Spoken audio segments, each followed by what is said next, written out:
Баршаңызға қайырлы күн достар, сіздермен бірге Кәмшат. Бүгін сіздермен духовкада жұмыртқа пісірудің рецептімен бөлісетін боламын. Қате естімедіңіз, духовкада жұмыртқа пісіретін боламыз. Өте дәмді, ерекше болып шығады. Міндетті түрде видеоны соңына дейін қараңыздар.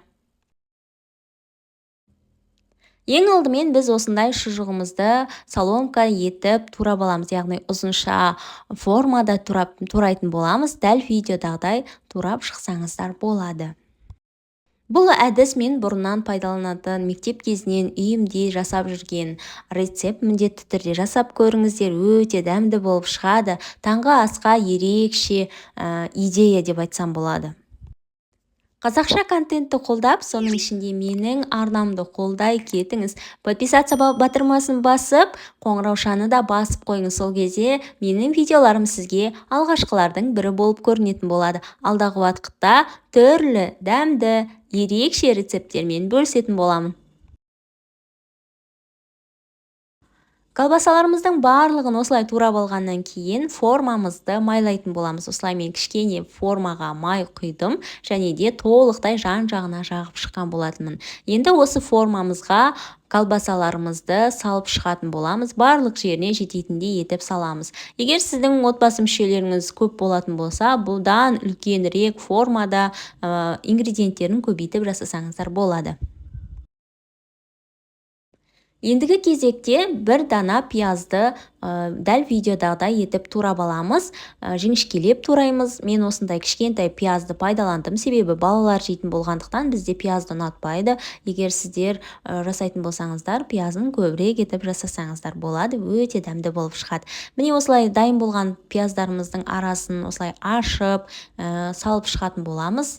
Колбасаның бетіне толықтай әрбір жеріне жеткенше саламыз. Енді ең соңғы этап бұл жұмыртқаларымызды жарып шығамыз. Жұмыртқаның санын өзіңіз азайтып немесе көбейтсеңіз болады. Мен 6 жұмыртқаны жарып қостым. Егер формаңыз үлкен болып көбейтіп жасап жатқан болсаңыз, сәйкесінше жұмыртқаның санын көбейтсеңіз болады. Сонда барлығы өте дәмді болып шығады. Міне осылай барлығын жарып шыққаннан кейін татымына қарай тұз себеміз және де приправа, яғни дәмдеуіш сепкен болатынмын. Өзіңіздің ұнататын кез келген дәмдеуішті сепсеңіз де болады, немесе тек қана тұзбен шектелсеңіз де өте дәмді болып шығады.